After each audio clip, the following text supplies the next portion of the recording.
You go into IKEA for one thing. Maybe it's a shelf, a nightstand, a pillow. 2 hours later, you're wheeling around a cart loaded with 10 things you never even considered buying. You're warm, a bit tired, and $200 lighter. Was this just poor impulse control? If you think that's the picture, no, it isn't. What just happened to you was intentional.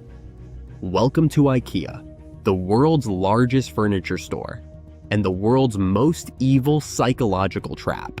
Because this place, it's not a showroom. It's a $50 billion brain game, masterfully crafted to hijack your mind and empty your wallet.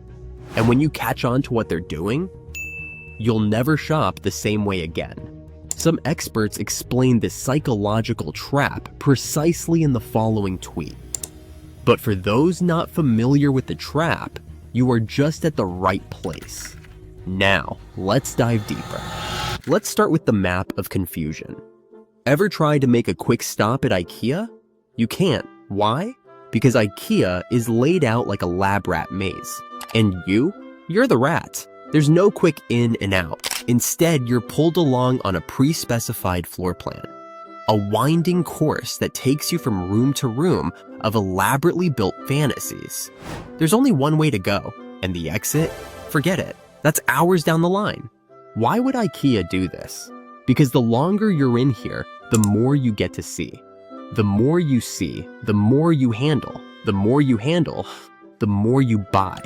And here's the twist. IKEA slows you down deliberately with speed bumps. Little arrangements like baskets, coffee tables, rugs. They discourage your shortcutting mind. They're not obstructions, they're tempting. If you think this is just a crazy layout, no, it's design used as psychological manipulation. Let's talk now about IKEA's actual magic trick.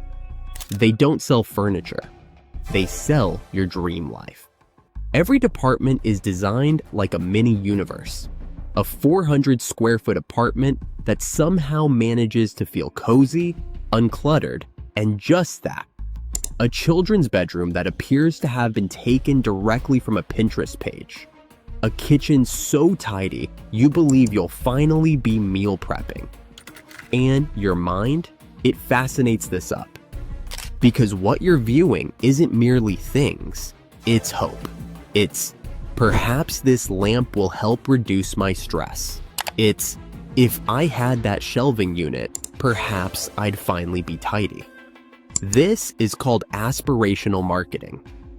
You're not buying things. You're buying a version of yourself that you want to be. If you think you're in control, no, you're not. You're being emotionally engineered. And the worst part? You love how it feels.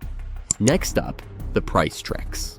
IKEA's prices appear ridiculously low. $2.99 for a lampshade, $3.99 for a mug. Your brain tells you that's nothing. But here's the mind-blowing trick. IKEA uses the strategy of decoy pricing.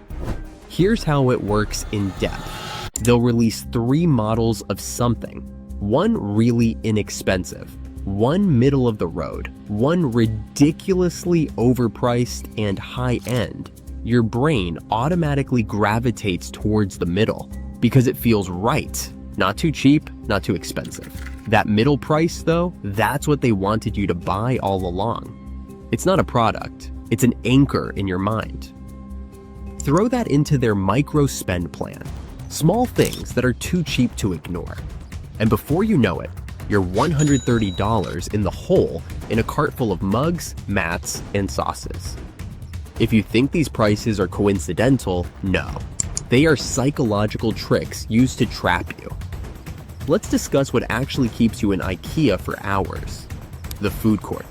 Swedish meatballs, cinnamon buns, coffee that's cheaper than your stress level. Why in the world would a furniture store have a full-service cafeteria? Because it's a trap, and a genius one. IKEA makes no money on food. But the payoff? Out of this world. Here's how it works. You browse for 90 minutes, tired, overstimulated, and, most importantly, extremely hungry. Then, you get a sweet smell of food. hot food, warm comfort. Your dopamine is activated. You sit, you eat, you relax. And now you're rebooted. Your energy's back, your impulse control is gone, and you're ready to do it all again. That $5 plate of meatballs? It's not dinner, it's a reload button. If you're thinking it's hospitality, no, it's surgical psychology. Do you ever ask yourself why IKEA makes you do the work? You get to pick the boxes. You fill the cart. You plod through directions written in what looks like something from the world of Aliens. Why sell furniture pre-assembled instead? Because getting you to put it together makes you love it more.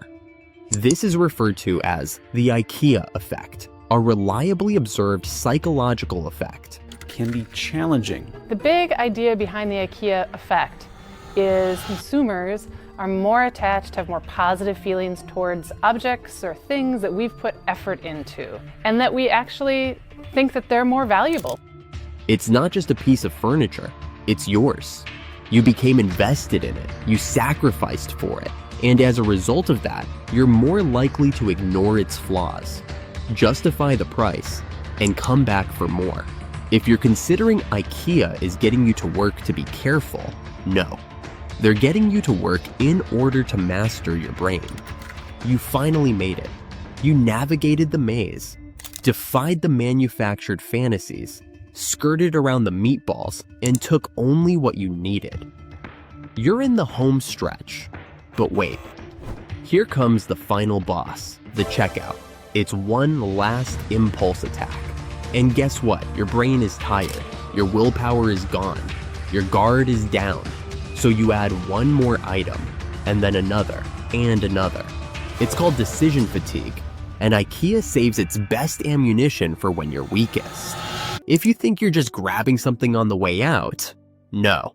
You're walking through a weaponized corridor of impulse buying. So why do we keep coming back? Because IKEA makes us feel smart. Like we're getting value. Like we're being thrifty. Like we're building a life. But actually, they're playing 4D chess with our minds. They utilize layout, emotions, food, cost, and even effort to play an ideal game of consumerism. And it clearly works. If you think you're simply buying a table, no. You're buying an illusion, one that will get you to feel so good, you don't even notice it's a trap. Next time you stroll into IKEA, keep in mind, you're not merely entering a furniture store. You're stepping into a psychological experiment you never signed up for. And the findings are always lucrative. So ask yourself, who's actually building what here? You or them? Thanks for watching. If this opened your eyes, hit like, subscribe, and let us know in the comments. What's the strangest thing you ever walked out of IKEA with? Trust us, you're not alone.